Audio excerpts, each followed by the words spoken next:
Digital special. Pops in Seoul. Thursday at 6:25 p.m. Love it. Say it. Discover the latest and the hottest trends in Japan. Feel the pulse of the vibrant and fabulous culture. JP Time TV, today at 6:25 p.m. What happens out there is real. Get the latest European news and current affairs. Whatever happens, when it happens, you're always the first to know. Check in current news. European Journal, every Monday night at 8. Be cool. Keep updated with the international music scene. Warner Music Power Station, Thursday night at 10. 郊外遠足幾時都要提高警覺，防止山火。要小心處理火種，確保火種完全熄滅先至好離開。咦，好似有山火喎，不如去第二度行咯。哇！前面有山火，你哋好快啲走啦，你都唔好行過去啦。明知前面有危險，梗係即刻掉頭走啦。行山啫，唔使揾命搏嘅。防止山火護林木，速離險境自醒目。 What the health is all about. They say it can be anything that improves the quality of life.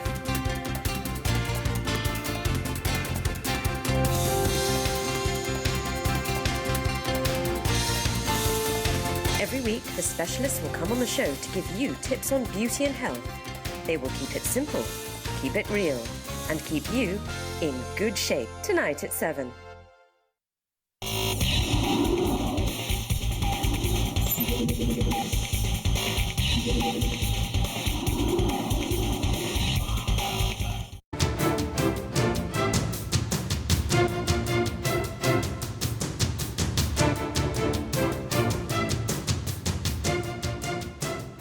Hello and welcome to a look back at the year 2012. I'm Heyling Chan. In this part of the program, we look at what the world went through this year, starting with China. It was the dawn of a new China this year as the nation unveiled the next generation of leaders and sent its first female astronaut to the final frontier.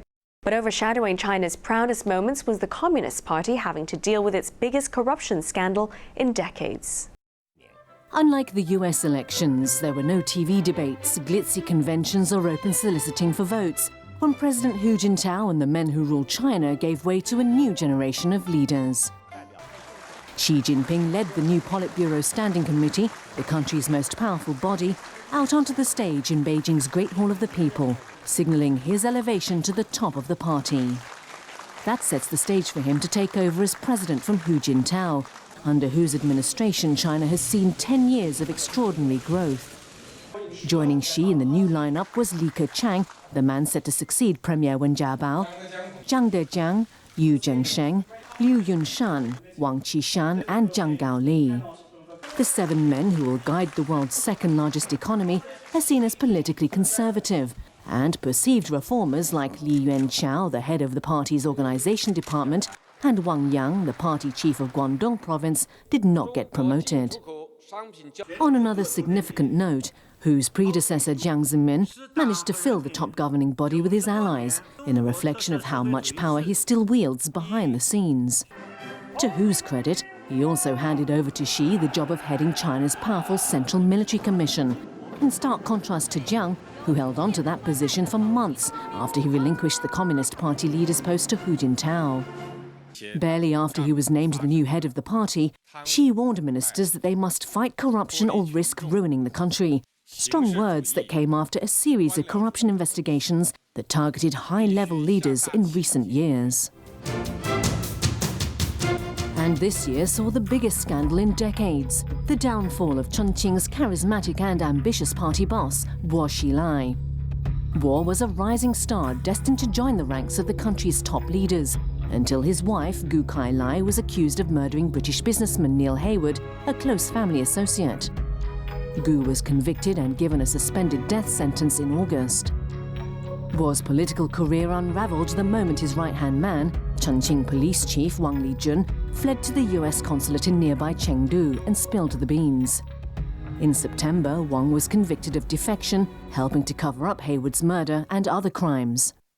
Guo himself has been stripped of all his posts and faces prosecution for covering up the murder and for corruption in the final chapter of a scandal that has shaken the Communist Party to its core. This was also a year of dissident drama in China.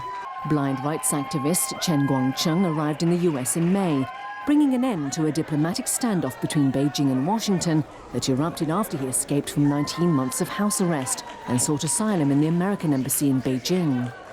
The blind, self-taught lawyer was treated like a celebrity by his American supporters, who gave him a fellowship at New York University. Beijing allowed him to leave the country after he spent days in hospital, being treated for a leg injury he suffered during his daring escape. His family was left behind to suffer the consequences. Chen's nephew, Chen Ge-gui, was jailed for more than 3 years in November after being charged with attacking officials who burst into his home on the 27th of April. Chen said the jailing of his nephew was based on trumped-up charges. In June, China set aside its earthly troubles and sent its international image soaring with the launch of its most ambitious space mission yet. The Shenzhou 9, carrying its first female astronaut, Liu Yang, and 2 male colleagues, successfully lifted off from the Jiuquan Launch Center on the edge of the Gobi Desert. The mission included remote-controlled and piloted dockings of the Shenzhou 9 with the prototype space lab Tiangong-1, as well as medical monitoring of the astronauts as part of preparations for manning a permanent space station. Every move of the mission was beamed across a country gripped with patriotic pride. The Shenzhou 9 returned safely to Earth on the 29th of June. Much of this year was dominated by China's row with its neighbours over ownership of the tiny uninhabited Diaoyu Islands. Tensions reached boiling point when a group of activists from Hong Kong sailed to the islands and planted the national flag on a rocky outcrop after a confrontation with the Japanese Coast Guard. They were promptly arrested, but sent home later without being prosecuted to pacify an angry China. The dispute over the islands flared after the Japanese government bought them from their owner to head off a planned purchase by Tokyo's nationalist governor, which could have made matters worse. The dispute saw some ugly scenes as angry mobs went on the rampage across China, attacking Japanese businesses and even Chinese citizens driving Japanese cars, and prompting Japan to demand that Beijing protect its citizens. While China's nervous neighbours fretted over Beijing's growing presence in the South China Sea, the PLA conducted the first takeoff and landing of a fighter jet on its first aircraft carrier, the Liaoning, in November. While the carrier is far from fully operational, it extends Beijing's ability to project its growing military might in territorial disputes in the years to come. It's been a big year in U.S. politics, with the battle for the White House dominating headlines. In the end, Democratic President Barack Obama beat his Republican rival Mitt Romney to win a second term after a bitter multi-billion-dollar campaign that was interrupted by a massive storm that killed more than 120 people. When the U.S. holds presidential elections, the world watches. And this year's big race attracted even more attention because of doubts over whether Barack Obama would win a second term. America's first black president started off unchallenged for the nomination of the Democratic Party and maximized his time by bashing the Republican Economic Recovery Plan, a key election issue. It's not a plan to create jobs. It is not a plan to reduce the deficit. It is not a plan to build our middle class. It is not a plan to move our economy forward. Over in the Republican Party, a handful of candidates were vying for the nomination. I look forward to the contest to come, but we're going to take our message of liberty and prosperity to every corner of the country. Mitt Romney has the same positions as Barack Obama, and in fact, would not be the best person to come up and fight for your voices for freedom in America. I can arouse people. And if we can pit people power against money power, I'm convinced we can win. Although Rick Santorum mounted a strong challenge to frontrunner Mitt Romney, he made a surprise announcement in April that he would suspend his campaign. That left the former Massachusetts governor the undisputed Republican nominee. Our nation depends on it. The peace and freedom of the world require it. And with your help, we will deliver it. Let us begin that future for America tonight. Obama was formally endorsed by the Democratic Party in September. We don't turn back. We leave no one behind. We pull each other up. We draw strength from our victories, and we learn from our mistakes. But we keep our eyes fixed on that distant horizon, knowing that Providence is with us. In the last of 3 presidential debates in October, both candidates took aim at China to strike a chord with voters worried about losing jobs to cheap labor overseas. I've watched year in and year out as companies have shut down and people have lost their jobs because China has not played by the same rules. And I know Americans had seen jobs being shipped overseas, businesses and workers not getting a level playing field when it came to trade. And that's the reason why I set up a trade task force to go after cheaters when it came to international trade. But both Romney and Obama's campaigns had to be temporarily halted when Superstorm Sandy lashed the East Coast in October. More than 120 people were killed.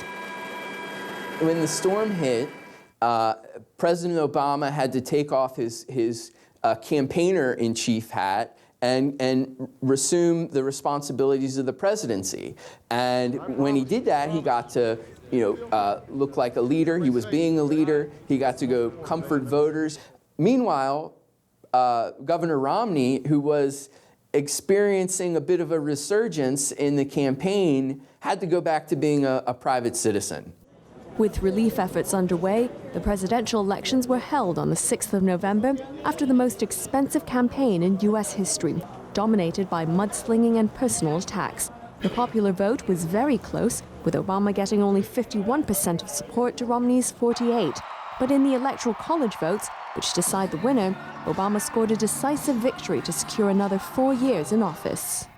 We are greater than the sum of our individual ambitions, and we remain more than a collection of red states and blue states. We are and forever will be the United States of America. This year had more than its share of man-made tragedies around the world. Among the worst was a shooting massacre at a packed cinema in the U.S., while the sinking of a luxury cruise liner off the Italian coast made global headlines. The situation is under control. On the 13th of January, the massive cruise ship Costa Concordia hit a reef near the Italian coastal town of Giglio and capsized, killing 32 people. A pre-trial hearing blamed the ship's captain, Francesco Schettino. He apologized for abandoning the vessel before his passengers. At a platinum mine in northeast South Africa, 44 striking workers demanding better pay were killed during a violent confrontation with police on the 16th of August. 34 of those who died during weeks of unrest at the Lonmin-owned Marikana mine were shot dead by officers ordered to break up their protest. South African President Jacob Zuma called it the bloodiest security operation since the end of white rule in his country and ordered an inquiry. In March, a US soldier went on a killing spree in a village in Afghanistan, gunning down 16 civilians, including 9 children. Staff Sergeant Robert Bales allegedly walked off his base in southern Kandahar province and slaughtered his victims inside their houses before setting fire to them. He's been charged with 17 counts of murder and is being held in a maximum security prison in the US. Some Americans sympathized with Bales, saying he was a victim of the extreme pressures of war. The US is no stranger to gun violence, but Americans were traumatized by a particularly shocking case of mass murder in July. During a midnight screening in Aurora, Colorado, the latest Batman film turned into a real-life nightmare when a gunman opened fire in a packed cinema, killing 12 people and wounding 60 others. The killer, James Holmes, was arrested in a nearby car park and told authorities he'd booby-trapped his home with explosives. His lawyers claim he is mentally ill, while his apparently drugged state in court sparked conspiracy theories about him being part of a mind control program. The massacre triggered the gun control debate, which surfaces every time there's a shooting in the US and then dies down until the next outbreak of violence.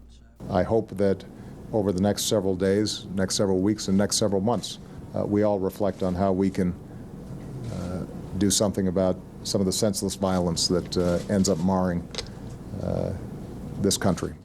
But nothing was done and the issue was forgotten until this month when something much worse happened. A young gunman slaughtered 26 people, 20 of them children aged between 6 and 7, at a primary school in Connecticut. Adam Lanza shot and killed his mother in their home in Newtown before driving her car to the school and opening fire with an assault rifle and then turning the gun on himself.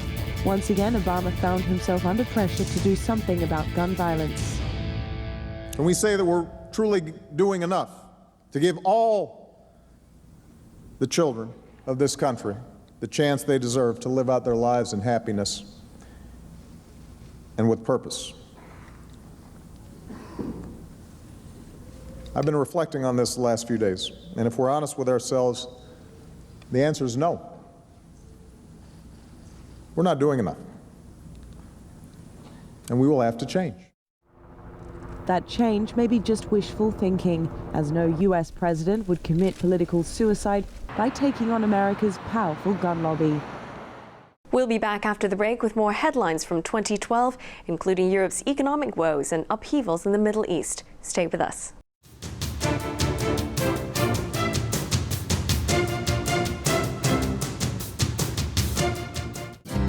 One hour before the disaster hit the town of Uriaj, the victims were neither running nor hiding. The tsunami claimed 700 lives. Could the casualties have been lower if they made a different decision? Inside story of the 3/11 earthquake, 70 minutes of tsunami. How did people react? Saturday night at 10. They can drive you nuts.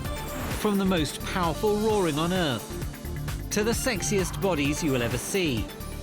They're surely every man's dream. Drive It, every Monday evening at 6:55. First TV show ever to bring you Hong Kong's real nightlife. With exclusive interviews of the hottest DJs in the world. And amazingly more. Magnum Music Station, every Thursday night at 12:50 a.m. Nothing is more interesting to Dr. Young than to talk about art and beauty. On Dr. C.K. Young's Studio. He and his friends are going to show you a whole new perspective on art, culture and life. Dr. C.K. Young's Studio, Sunday morning at 10:30. The MPF Employee Choice Arrangement is now in effect. Here are a few tactics to be the boss of your MPF. Tactic 1. Check every detail. Every detail of the new arrangement should be carefully scrutinized. Tactic 2. Refuse to follow a fad. There's no hurry to transfer your MPF. Tactic 3. Think carefully before taking action. Carefully consider the 4 major factors. Remember, only the employee's portion of accrued benefits can be transferred. Your MPF, your choice. Singapore may be small, though it definitely has a huge ambition. After billions of dollars have been spent to nurture a creative community, it has succeeded in some way and failed in others. How much more can its government do? All About documentary, Asian Century, Thursday night at 10:05.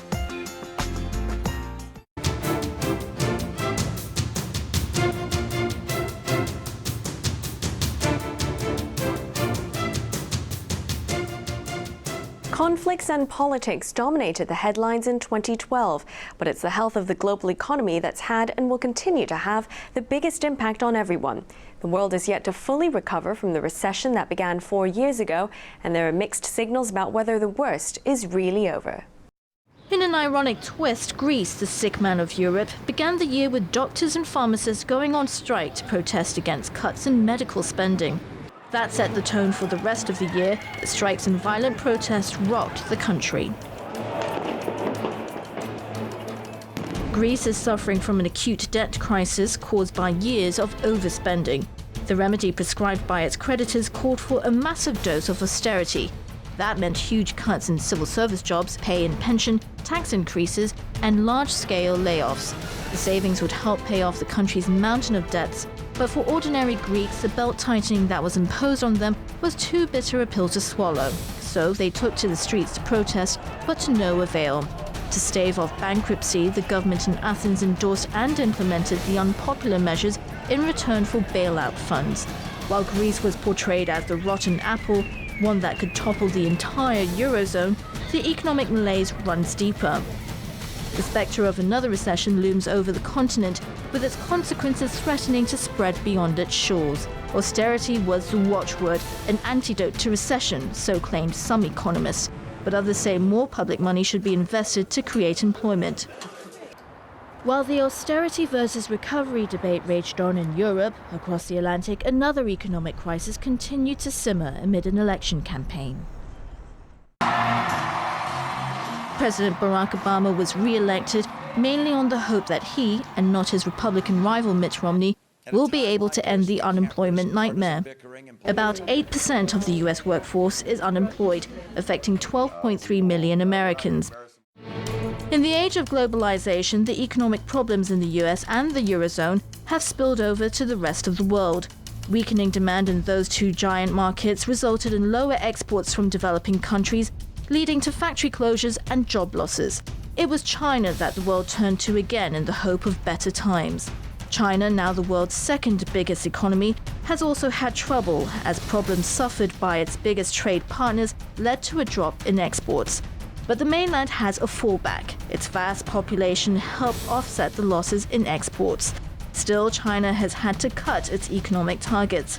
After recording growth of 10% a year for the past 2 decades, Beijing lowered its goals and would be happy if this year's gross domestic product reaches 7.5%.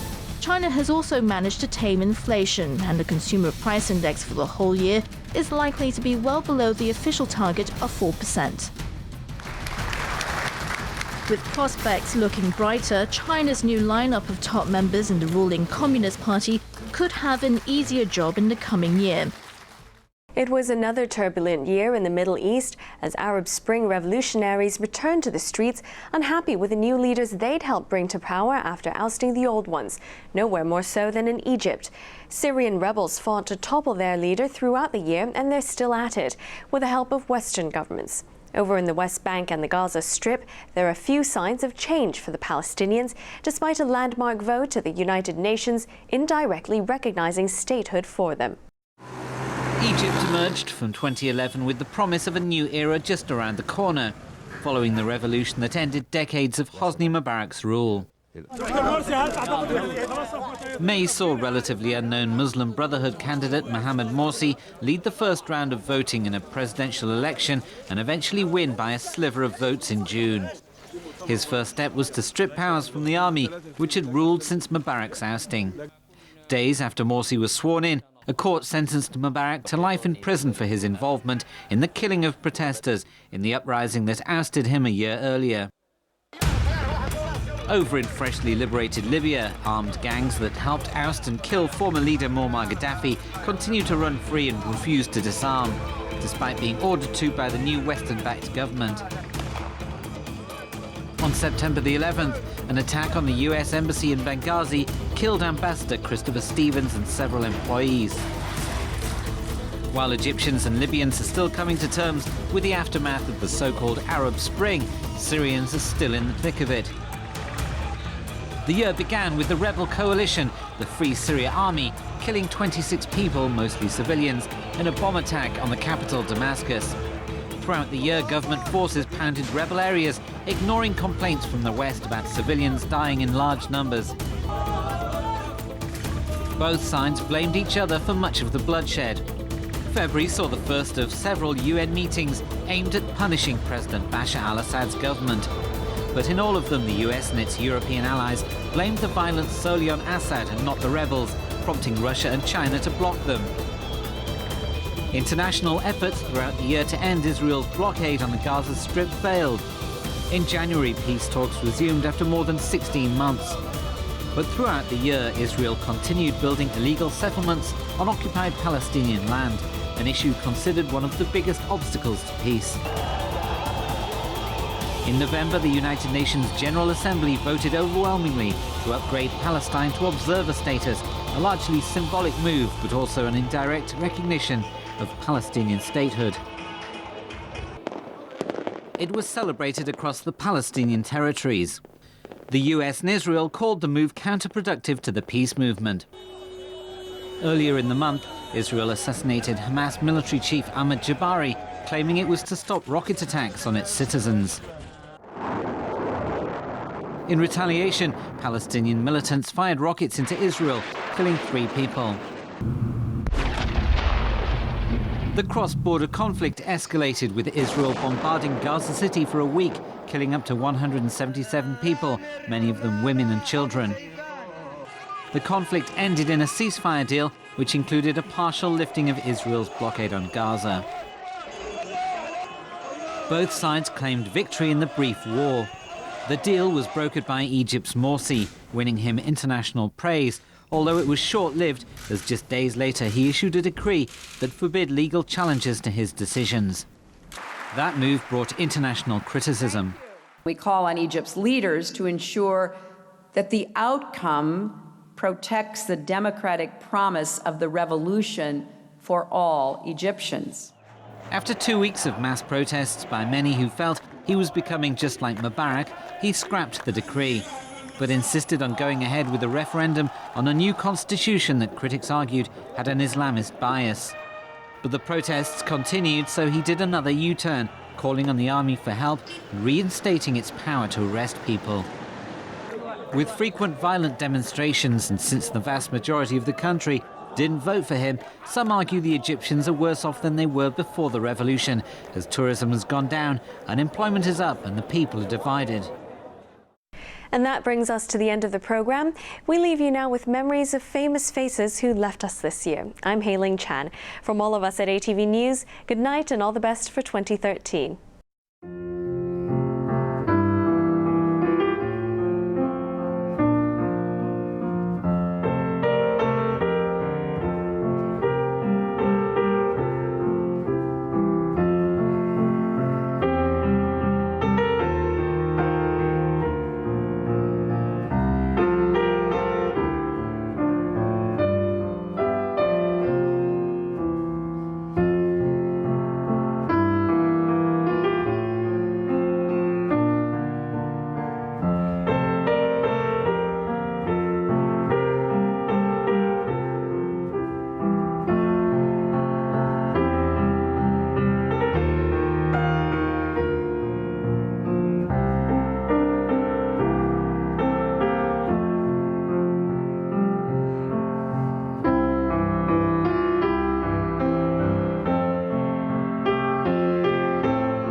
Coming up, Stories from Afar 1.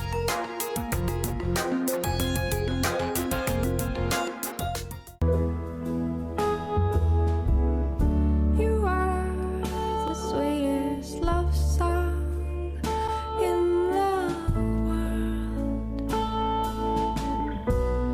Now I can't hear any other thing.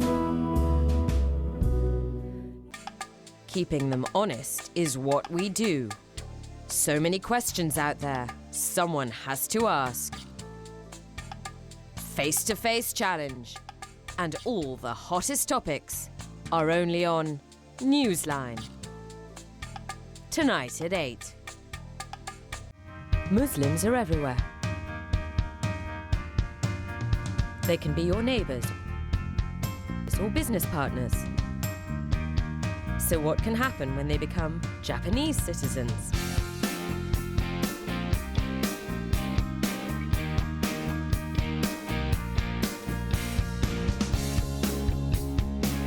All About documentary, 72 hours, Monday night at 10. A girl may choose to be miserable when she's feeling low. But Kat is no ordinary girl. She has a plan, and that won't work without a hot date, a jealous ex-fiancé, and her desperate single friends. Deborah Messing, Dermot Mulroney, Amy Adams. The Wedding Date, Tuesday night at 9. From the best-selling American author of more than 50 books, Dr. Stanley has spread his messages across many countries to heal people's souls. Learn to control your life. Don't be afraid. In Touch with Dr. Charles Stanley, today at 2 p.m. An eye-opening journey for each one of them. Very beautiful eyes.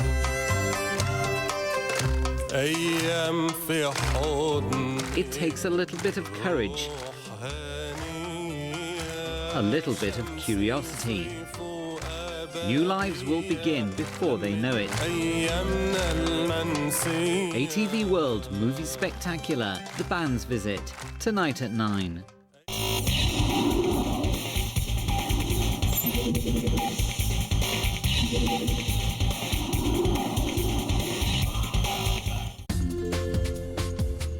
Please note the following programme will be broadcast in Putonghua.